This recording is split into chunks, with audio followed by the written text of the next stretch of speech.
It's Absolutely Auburn, a place where we'll talk about all things Auburn, Maine, because we're in the middle of it all. The City of Auburn's communications team is dedicated to helping you connect with city government and learn everything you need to know about Auburn, our city, our people, our events, and our community. Welcome to Absolutely Auburn. On this episode of Absolutely Auburn, we have a special guest co-host, Holli Olivier, joining us. We also have Emily Carrington, Auburn City Clerk and Registrar of Voters, joining us because September is National Voter Registration Month. Don't forget to vote in November. Welcome back to Absolutely Auburn. I'm your host, Jenn, and today's special guest co-host is Holli Olivier, the Executive Assistant to the Director of Business and Community Development. That's a mouthful, Holli. It is. Welcome, yes. And thanks for joining us. Thank you. And also in the studio today is Emily Carrington, Auburn City Clerk and Registrar of Voters. I always with the registrar word. Sorry, Emily. But welcome. Thank you. September is National Voter Registration Month, and we have a presidential election coming up in November. When you vote, your voice is heard. So, Emily, let's start with how someone registers to vote. What's required to register to vote, and where do you go do that? Sure. So in Maine, each town or city has a municipal registrar who oversees voter registration for all residents in that municipality. In Auburn, the municipal registrar is also the municipal clerk. It's also called the city clerk, located in City Hall. To register to vote, you will need proof of identity and proof of residency. Documents that prove identity don't need to be issued in Maine, but they must not be expired. State law outlines acceptable documents for ID, and they include, but they're not limited to, a government-issued photograph identification, document, or credential. This is a U.S. passport, for example, a military ID, driver's license, or state ID. Other government-issued identification documents without a photograph. This can include things such as a birth certificate that's certified, naturalization papers, or a signed Social Security card. Other documents such as a utility bill, bank statement, paycheck, other government document showing the name and address of the voter can also be accepted, and we also accept student IDs. We also need something that shows your current physical address. We can accept many documents that prove this, and some of the common examples are driver's license, vehicle registration, utility bill, bank statements, paychecks, a lease or a rental agreement, or a government-issued piece of mail that clearly shows the name and address of the voter. Of course, if your ID states your current physical address, that's all you will need, as it shows both of your identity and proof of residency. There are several ways to register to vote: online through any Bureau of Motor Vehicle branch, by attending a voter drive, or by filling out and mailing in an application, or doing so in person at City Hall. Can you register to vote on Election Day, which is Tuesday, November 5th? Absolutely. Residents have until October 15th this year to register to vote by mail, online, or through voter registration drives. That means that we have to receive your online dropped-off or mailed-in voter registration by October 15th. After this date, anyone can register to vote or make changes to their enrollment at the city clerk's office up until Election Day on November 5th. On Election Day, you can register to vote at your polling place during the entire time that the polls are open. That's from 7 in the morning until 8 o'clock when polls close. Now is the perfect time to check your voter registration status to ensure that you're registered to vote at your current address and ensure that all of your information is up to date. If you have recently had a legal name change, if you've moved, or if you want to change your political party enrollment, it's a great time to have this done ahead of Election Day. If you choose to wait until Election Day, you can expect to wait in line. Yes, I've seen that firsthand as I've helped out at the information window here at City Hall on Election Day, and it can get very busy with folks trying to do that. Now, if someone comes to the polls on Election Day, they're not registered to vote, but they don't happen to have proof of ID on them for whatever reason, are they still able to vote? Yes. So the state of Maine expressly prohibits anyone from being turned away at their voting place. The process that someone would follow is to vote a challenged ballot. This is Maine's provisional ballot system. When there's uncertainty about a voter's eligibility, election officials are required to allow the voter to vote what's called a challenged ballot. The ballot is marked and cast.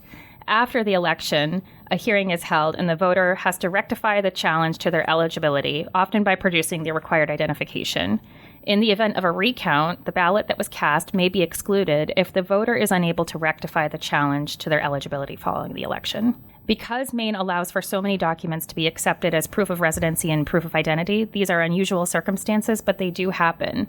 The law also allows for those with non-traditional addresses to register to vote. For example, those experiencing homelessness may register to vote at the polling place. They may register to vote at the place that they intend to return, even if that place is a non-traditional place of residence without an identified street address. The city of Auburn has 3 polling places, so you want to make sure you head to the right location. Voters in wards 1 and 2 will go to the Senior Center on 48 Pettingill Park Road. Wards 3 and 4 will vote at Auburn City Hall, located here at 60 Court Street. And Ward 5 will vote at the Boys and Girls Club on 43 2nd Street in New Auburn. If you're unsure of where to vote, contact the city clerk's office or visit auburnmaine.gov, and under the Government tab, you will see Elections and Voting. Click on that and you'll find all kinds of information, including the ward maps. Now, Emily, what if I can't make it to the polls on November 5th? Say I'm going to be working here, helping out, and I live in a different town. How do I request an absentee ballot to make sure I still am able to vote? So in Maine, you don't need a reason to vote absentee, but if you would like to request an absentee ballot, there are a few ways to do this. Right now, we're taking requests for absentee ballots to be mailed to voters when the ballots arrive. This will be around October 5th, about 30 days before the election. You can submit your request online or filling out an absentee ballot application available on our website, and you can return it to the city clerk's office. When ballots arrive in October, voters may also choose to visit the city clerk's office to vote absentee in person or pick up a ballot for themselves or an immediate family member. All absentee ballots must be returned to the city clerk's office by 8:00 p.m. on Election Day. The last day to request an absentee ballot without special circumstances is October 31st, which is Halloween, so be sure to mark that in your calendars too. What if I make a mistake on my ballot? Can I request a new one? Please do. The tabulators that read the ballots cannot determine between a choice, which has been marked and crossed out, and another which has been filled in or circled. It will read the ballot with 2 marks, which is called an overvote, which means voting for more than the allowed number of choices, and it will read that question as blank. If you make a mistake on your absentee ballot, please do not cross it off or attempt to erase it. Contact the city clerk's office to request a new ballot. We will request that you return the spoiled ballot. If you make a mistake on your ballot at the polling place on Election Day, simply let one of the election workers know and you will be given a new ballot. Seems fairly simple. Now, what if I have a disability or I need assistance voting? Maybe my eyesight isn't so great and I need someone to read it, or English isn't my first language. Are there accommodations available at polling places? Yes. This is federally required, but it's really just the right thing to do. All polling places are ADA compliant. In addition, there are many ways that voters can receive assistance. For example, if you choose to vote absentee, you can have your ballot mailed to you and you can return it by mail. You can also designate someone to pick up and return your ballot for you. Whether you vote absentee or in person, you can have someone read or help you mark your ballot for you. This person can be a friend or a relative or an election worker. If you are a voter with a disability that makes it difficult for you to use a paper ballot, you can request an electronic accessible absentee ballot online. For voters who choose to vote in person on Election Day, we also have the accessible voting system. This is available at each polling place. The voting equipment allows voters to be read the ballot and allows several different ways to mark the ballot. The ballot is then printed with the voters' selections and counted with all of the other ballots through the tabulator. Oh, that's pretty neat. I didn't know that. Emily, can you share with us a little more about how your office will prepare for the November 5th election? And do you test the voting machines ahead of time? Yes. Preparation for an election, regardless of the expected turnout, starts approximately 3 months prior to an election. What we do is we take absentee ballot requests for staffing for the polling places and for absentee processing, training election workers and deputy registrars, ensuring that we have the resources necessary and that all of the equipment is in good working order, including the tabulators. The tabulators we have on site are kept in a secure location. They are not connected to the internet. They are only used for elections, and they are individually tested before each election. On top of these duties, we also visit nursing homes, level 4 residential care facilities, and assisted living facilities in Auburn. We conduct absentee voting at these locations before each election. This will be scheduled in October, and the date of our visit will be shared with all of the residents. It's important to recognize the amount of human labor that it really takes to run an election. The city clerk's office employs 2 full-time clerks and several more part-time clerks during election season. And it takes a whole team working many hours up to and on election day to make it happen. We have a great team here, and everyone is focused on making sure we have a safe, secure, and successful election. Ballots, do the ballots get printed at the state level and then mailed to the municipality? And how do they know how many to send? And do you run out of ballots? Can we print more? Like, how does that work, Emily? Sure. So this is an upcoming statewide election, and ballots are printed under the direction of the Secretary of State, and then they're sent to the municipalities. The state does a really great job of providing a good estimate on the number of absentee and election day ballots needed based on the total number of registered voters and the anticipated turnout. Locally, we check this against our data, and sometimes we'll make adjustments, like in 2020 when many voters opted to vote absentee. And it also depends upon if we have a concurrent local election that might anticipate a higher turnout than what the state estimates. This year, we don't have a local ballot, and for a presidential election, the turnout is always estimated at about 90 to 100% to ensure that we don't run out of ballots. However, if this ever does happen, we can get authorization to utilize any absentee ballots that we have left and then print additional ballots if needed. So at the polling places, there are election workers who support your office on Election Day. Can you explain a little more about who is able to work at the polling places and what qualifications they may need in order to do that? Maine election law requires that election workers be residents of the municipality or county that they serve in. So they have to live in Auburn or at least Androscoggin County. They have to be registered to vote in Maine, and they have to be at least 18 years of age. But those who are 16 or 17 who are conditionally registered to vote may also serve. Election workers cannot be a candidate or a member of a candidate's immediate family. Also, state law requires that the major political parties be represented in election worker staffing and kept balanced at every polling location on Election Day. So this means that both Republican and Democratic enrolled election workers are working at the polling places, and both are needed in the process. The City Council appoints election workers by May 1st every even-numbered year for a 2-year term, and training is provided before each election to all election worker staff. Some of the important duties that election workers provide is checking off voters at the incoming voting list, distributing the correct ballots to voters, helping to tally and close up at the end of the night, and assisting voters who might need help throughout the day. Anyone who's interested in serving as an election worker is encouraged to apply by filling out an application form at the city clerk's office. And remember that elections are run locally. These are your neighbors, and without the help of these involved citizens, elections just would not be possible. Yes, yeah, it does. It really does take a whole team. That's what I learned when I helped out on election day here in City Hall. It's very eye-opening. If you're interested, I definitely recommend you do that and consider applying to work in election, because it's just a different side of the process that you wouldn't see otherwise. So as absentee ballots start coming into City Hall before Election Day, are you able to process those ballots ahead of time? Do you have to wait until Election Day? How are those ballots handled as they come in? Yes. So Maine allows municipalities to conduct what's called early absentee processing. This can begin as early as a week before Election Day. The law, thankfully, has changed to allow us to do this earlier. It used to be just the day before, and then it kept going backwards. So now we have a whole week to begin this process, and that's really helpful for a large turnout election.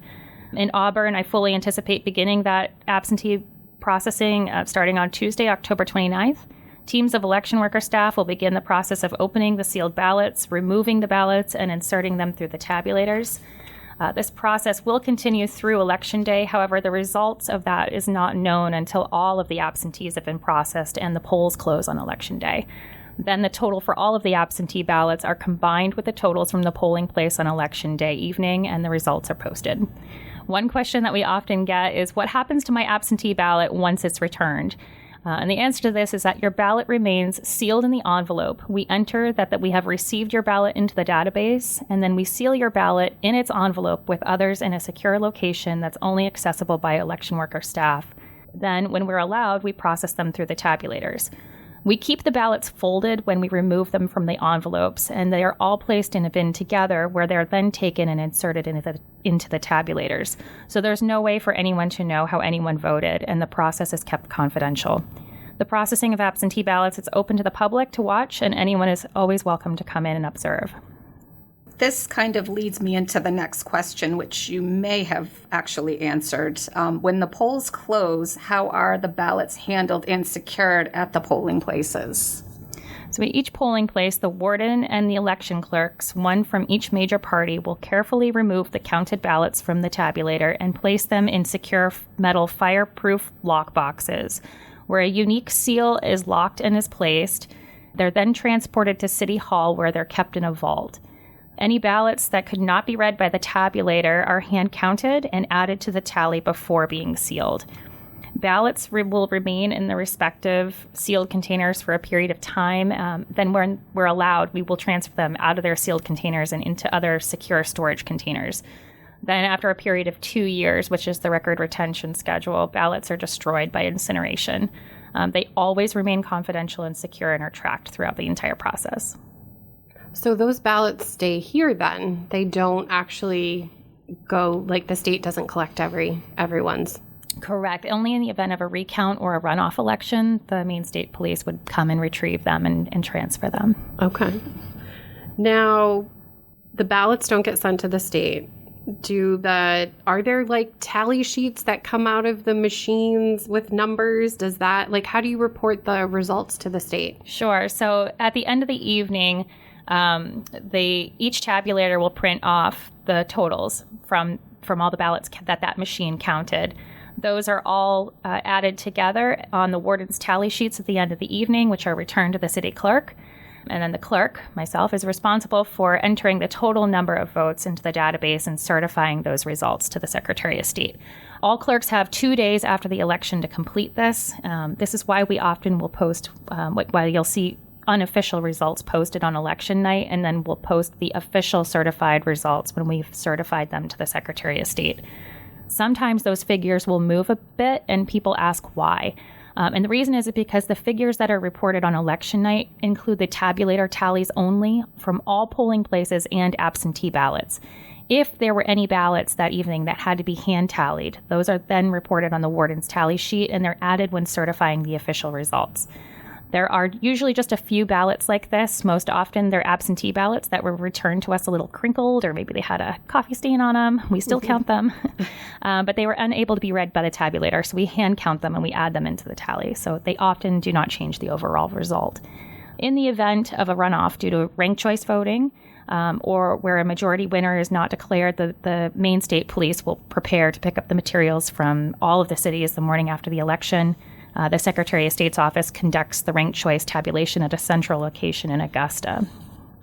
So if the election results are close, is a candidate able to request a recount, and how would they go about doing that? Yes, there is a process in statute for requesting a recount. This can be done by a candidate who has appeared to lose an election. The request has to be made within 5 days, and there may be a deposit that's required by the challenging candidate. For a local recount, ballots are hand counted, and both parties supply a number of ballot counters, and the municipal clerk provides recount assistance to assist with the process. Each party then hand counts the lots of ballots and agrees to the totals before certifying the results. Again, ballots remain confidential after voting, and in the event of a state recount or a runoff election, the Maine State Police will pick up those materials and return them, and so they're never left unattended or unsecured. Anything else we should cover about the upcoming election? As Holly pointed out earlier, when you vote, it's the way your voice is heard. And I think it's important for people to get involved and understand and know the process. So anything else, Emily, that you would like to add? Yes, to everybody, just make a plan for how you're going to vote this election. I expect Auburn to see anywhere from between 4,000 to 6,000 absentee ballots for this upcoming election. We've already received over 500 absentee ballot requests in August from our residents. We will mail them out as soon as ballots arrive around October 5th, so you can start expecting to receive your ballot then. If you are thinking about voting absentee, you can request your ballot now. You can do this online or in person or by mail. You can also wait to vote absentee in person and do that right here at Auburn Hall when we receive the ballots. Or you can come to pick up a ballot for yourself or an immediate family member and return it by Election Day. We do have a drop box available outside of Auburn Hall. It will be available 24/7 right up until the deadline, so November 5th at 8 o'clock. The last day to request an absentee ballot without special circumstances will be October 31st. So again, that's Halloween, so please get your requests in early. If you have signed up to receive an absentee ballot already for this election and received confirmation that we got your request, you're all set. If you have previously signed up for an ongoing absentee ballot, we've received your request for this election and will mail you your ballot as soon as they arrive. One last thing that I do want to mention is that many organizations are working on campaigns to get out the vote, and so this may mean that you are contacted by mail or phone by many different agencies with absentee ballot applications, voter registration applications, or even sent letters telling you about your voter registration status or the status of your absentee ballot, or information about your polling place. Often these groups are, using old contact lists, and it causes a lot of confusion to our residents. If you have any question about your voter registration status or ballot, or if you need to know where to vote on Election Day, the office to call is the City Clerk's office. That's where you're registered to vote, and you can check us out on our website as well at auburnmaine.gov. We, along with the Secretary of State of Maine's office, are the primary source of election information here, but we're often left fighting against all this other information that's being shared, which is unfortunately often not accurate. Remember that the election news and deadlines that you read about in other states aren't necessarily reflective of the laws and processes here in Maine. So again, if you have any concerns, contact your city clerk's office, and better yet, if you have a real interest in how elections are run, please sign up to work as an election worker so that you can see how the process is done here and get involved. Yes, I definitely recommend that. And just one final reminder, Election Day is Tuesday, November 5th. Polls open at 7 a.m. and close at 8 p.m. Come out and vote, people. Come out and vote. Thanks, Emily, for joining us. Thank you. And Holly as well as our guest co-host and talking about such a critical part of our democracy. Thank you, ladies. Thank you very much. Thanks for joining us on Absolutely Auburn. You can find all things Auburn, Maine at auburnmaine.gov and goauburn.me. You can also listen to us anytime, anywhere you get your podcasts, including Apple and Google Podcasts, Spotify, Amazon Music, and iHeartRadio, just to name a few. The City of Auburn's communications team wants to remind you that Absolutely Auburn is the only official podcast for the City of Auburn, Maine.